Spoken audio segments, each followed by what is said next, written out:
Welcome to Live, Laugh, Talk. I'm your host, James Graham, and it's a privilege to be in your ear. In this episode, we will begin with the topic entitled Remembering 9/11. Then we will transition to our segment, How Did We Get Here?, followed by our hobbies and special interest section, and then conclude with our sunflower message. If you have something that you'd like to discuss or some ideas you'd like to share, please do so at admin@livelaughtalk.com. In addition, if you're listening on Spotify, you can add a voice memo as well as comments, and please participate in our poll. Also, wherever it is that you listen to the podcast, please follow us so you'll be notified of the new episodes when they're released. The topic that we will begin with is entitled Remembering 9/11. Do you remember where you were on Tuesday, September the 11th, 2001 at approximately 8:46 a.m.? I do. I was at work about to teach an insurance class. Our coordinator ran into the classroom and notified us of what we now know to be a terrorist attack on the United States, resulting in the loss of thousands of lives and causing immense grief and shock. It's a day that is etched in the collective memory of people around the world. That terrorist attack was orchestrated by a group of terrorists associated with extremist group Al Qaeda, who hijacked 4 commercial airliners and deliberately crashed 2 of these planes into the Twin Towers of the World Trade Center in New York City, causing both towers to collapse. Another plane was flown into the Pentagon, Arlington, Virginia, and the 4th plane crashed into a field in Pennsylvania after passengers attempted to regain control from the hijackers. These attacks resulted in the deaths of nearly 3,000 people, making it one of the deadliest attacks of terrorism in history. The events of 9/11 had profound and far-reaching consequences, leading to a global war on terror initiated by the United States. Changes in security policies and international relations resulted, and a lasting impact on the lives of those directly affected by the attacks. And since then, 9/11 has become a day of remembrance and reflection. Annual memorial ceremonies are held to honor the victims and the resilience of the American people. It also played a significant role in shaping the world in the years that followed. 343 members of the Fire Department of New York lost their lives in the line of duty while responding to the terrorist attacks on the World Trade Center in New York City. Their heroism and sacrifice on that day are remembered and honored as part of the overall toll of first responders who courageously worked to save lives in the face of unprecedented danger. Many of them going up the stairs to floors like floor 69 and 70, where the building was already on fire. The response on 9/11 by the Fire Department of New York was truly heroic. Yes, these ones made the ultimate sacrifice, and their bravery and dedication continue to be celebrated and remembered. In the years following, there have been efforts to provide support to the families of the fire department, those who perished on that day. Memorials and tributes, such as the Fire Department New York Memorial Wall and the annual FDNY Memorial Day, serve as important reminders of their selflessness and the enduring impact of their service. Along with that of other first responders, the fire department is a testament to the resilience, strength of the human spirit in the face of adversity. It's part of the collective memory of the nation as a whole. The aid and support provided to the victims' families and survivors were extensive and multifaceted, resulting in the nation's commitment to assisting those affected by this tragic event. And those efforts continue to this day as the impact of the attacks on individuals and communities endures. Some of the key forms of aid and support includes the Victim Compensation Fund. The United States government established this compensation fund to provide financial assistance to the families of those who were killed or injured in the attacks. This fund is aimed to compensate victims for economic loss, medical expenses, pain, and suffering. There's also the healthcare assistance because many individuals who were exposed to the toxic dust and debris at Ground Zero developed health issues in the years following the attacks. Among them is Marcy Borders, an American legal assistant who worked on the 81st at the Bank of America located in the World Trade Center. A photographer captured an image of Borders, completely covered in dust from the building's collapse. A picture that we will put on our social media page so that you will be able to see some of these horrific things that happened on that day. But anyway, she was completely covered in dust and nicknamed the Dust Lady. Well, years later, Borders was diagnosed with stomach cancer in August of 2014. It's believed that her illness was triggered by the toxic dust she was exposed to following the building's collapse. She died a year later in August 2015. There's been numerous charitable organizations and foundations that were established to provide support to 9/11 victims and families. And these organizations offered financial assistance, counseling, educational support, and various other services. Several scholarship programs were created to support the education of children and dependents of 9/11 victims. And these scholarships aim to alleviate the financial burden of pursuing higher education. The construction of memorials, such as the National September 11th Memorial and Museum at the World Trade Center, was undertaken to honor the victims and provide a place of remembrance and reflection. Even the rebuilding efforts at the World Trade Center were extensive and complex. The immediate priority was the removal of the massive debris and wreckage from the collapse of Twin Towers. This was a painstaking and emotional process that took months to complete. A master plan for the redevelopment of the World Trade Center was developed. This plan included the construction of new buildings, memorials, transportation infrastructure, and open spaces. An international design competition was held to solicit ideas for the new site. The winning design, known as the Freedom Tower, later renamed One World Trade Center, became the centerpiece of the redevelopment. Construction of One World Trade Center began in 2006 and was completed in 2014. It stands as the tallest building in the Western Hemisphere and as a symbol of resilience and rebirth. The National September 11th Memorial and Museum was constructed on the World Trade Center site. The memorial features two reflecting pools in the footprint of the Twin Towers and is surrounded by the names of the victims. The museum houses artifacts and exhibits commemorating the events of 9/11. The transportation hub, designed by architect Santiago Catrava, was built to replace the destroyed PATH train station, and it serves as a major transportation hub and features a distinctive wing-like structure.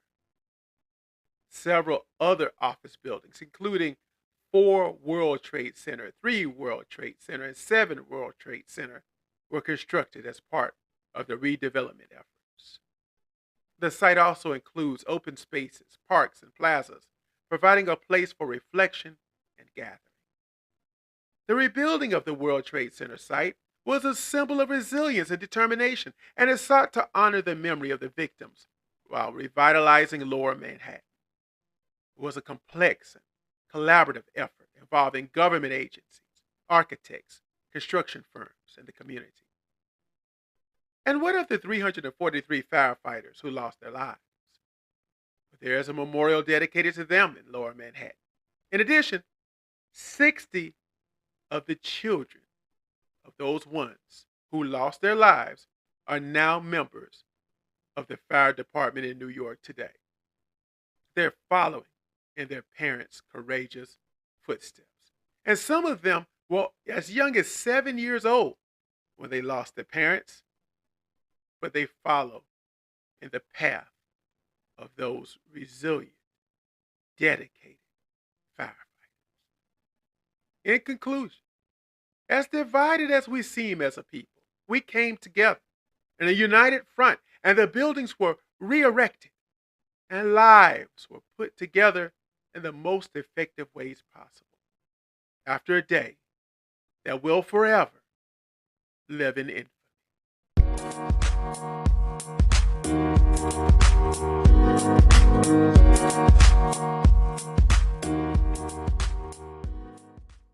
Our children are in dire need of a proper diet.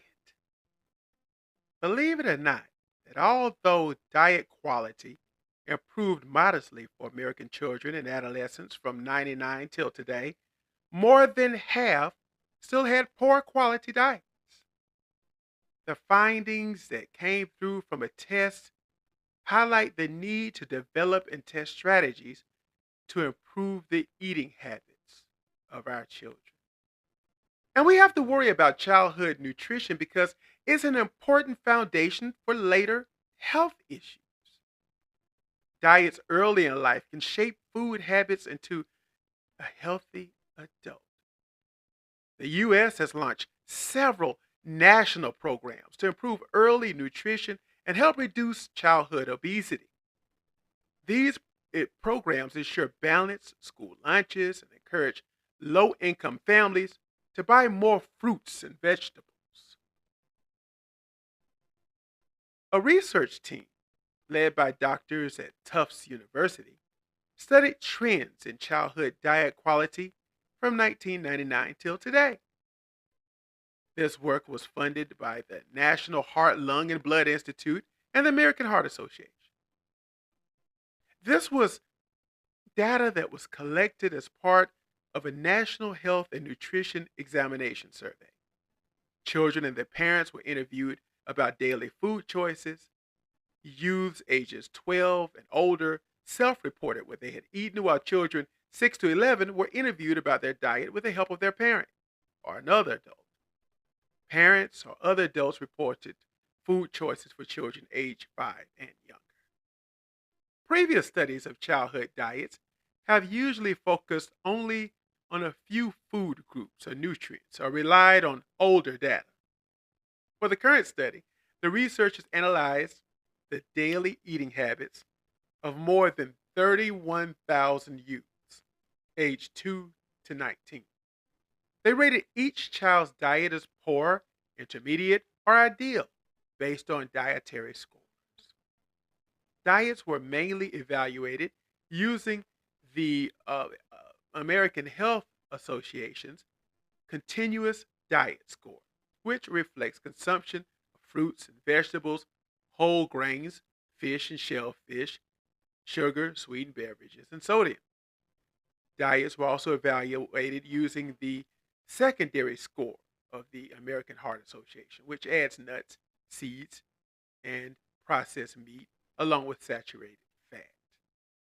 The analysis revealed that whichever score was used, diets of children in the U.S. have improved modestly, but remains poor for the most, as we mentioned at the onset. Based on the primary score, the proportion of children with low quality diets decreased from 77% to 56% between the years of 1999 until today. Intermediate quality diets increased from 23% to 44% of children during the 18-year study period, and ideal quality diets remained very low over the study period at less than 1%. Older youths aged 12 to 19 had worse diet quality compared to younger children, with 67% eating poor quality diets. Disparities related to low household income, less parental education, and less food security persisted or worsened over time. The study also identified trends for specific foods and nutrients. The average daily consumption of sugar sweetened beverages decreased from 2 to 1 serving. This equates to about 8 fewer teaspoons of sugar. Children were consuming about a half more serving of whole grains and about a fifth more of fruit than in the start of the study, almost 23 years ago. However, dietary sodium increased and greatly exceeds current guidelines, and this may be due to an increase in processed foods and meals eaten outside the home. So, yes, the findings were slowly improving, but they were still poor. Diets in the U.S., our children, are consistent in the fact that children are experiencing obesity and definitely not a reversal. Understanding these trends in diet quality is crucial to informing priorities to help improve the eating habits and long term health of all of America's youth. So, with all these poor digits that we got, and the fact that our children are obese, our children are not eating properly, and we're well below the guidelines of the American Heart Association, this all leads us to ask, how did we get here?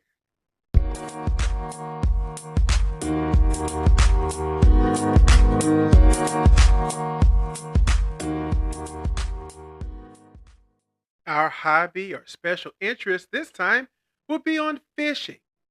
Yes, fishing is a popular and relaxing hobby enjoyed by people around the world.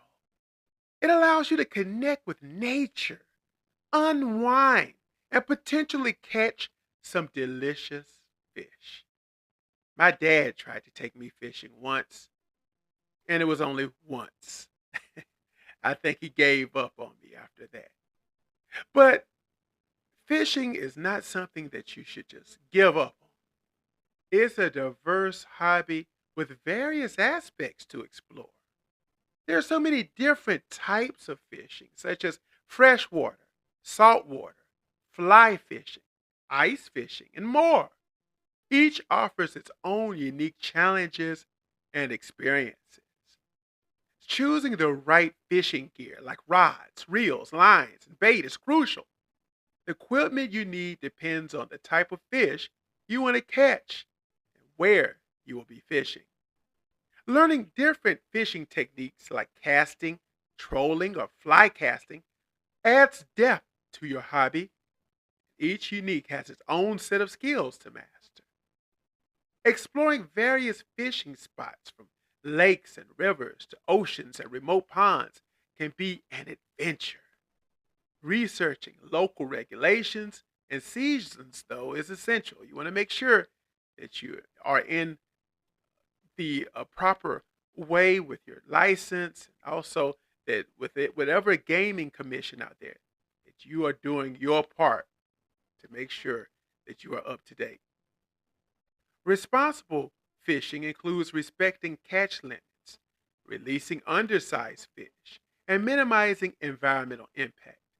Being a responsible angler helps preserve aquatic ecosystems.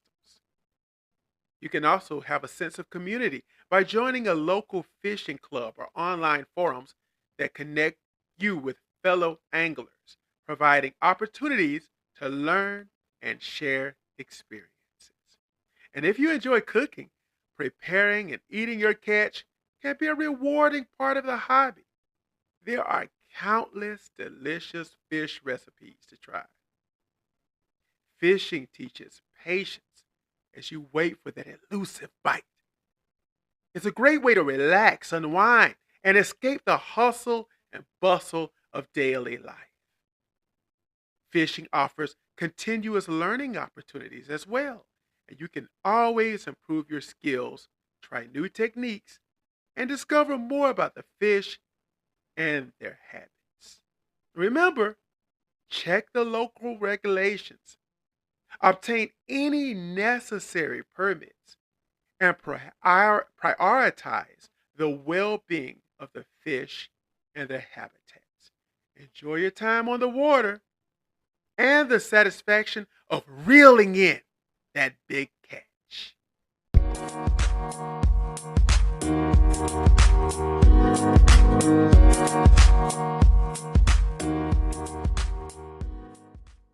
We want to take a moment to acknowledge the loss of one of our own. As mentioned several times in the podcast, I have a brother named Kevin, and he lost his mother just yesterday. And we want to send out love to him and his family, as it's going to be a hard road, as we know. And in addition to that, it's painful to all of us who knew her, know that she treated me like a son, and I loved her very much. So, on behalf of Kevin and his family, let's keep them in our thoughts and prayers. Our sunflower message will be taken from a poem named Smile by Pain to Pen. On some days, I long to smile, all because I wish to, not because I'm happy, not because I'm sad. And I need to veil it over. No, I wish to smile, just smile, not because I'm afraid that my moment won't last, not to fool my problems, to believing I'm strong, not to prove to my enemies that I'm undeterred. Long for a smile, not for your picture, not for legends and scriptures. I wish to smile a smile, unbounded by the rules of your book. Oh, you seem happy. You're so strong. Something good must have happened. No, I didn't smile for him. I didn't smile for you. I wish to smile a smile, light and easy, deep and warm. And that's all I want. And trust me, you should too. On Cash App at $Live Laugh Talk, and Twitter at Live Laugh Talker. Also on Spotify, right there is a donate button to support our podcast.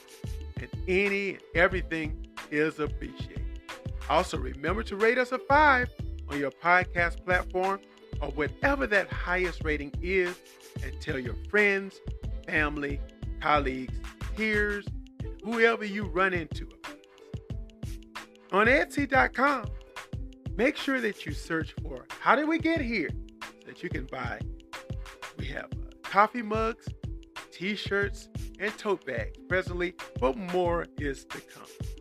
This is James and George's baby boy signing off. And as you know, I can't wait to talk with you again soon.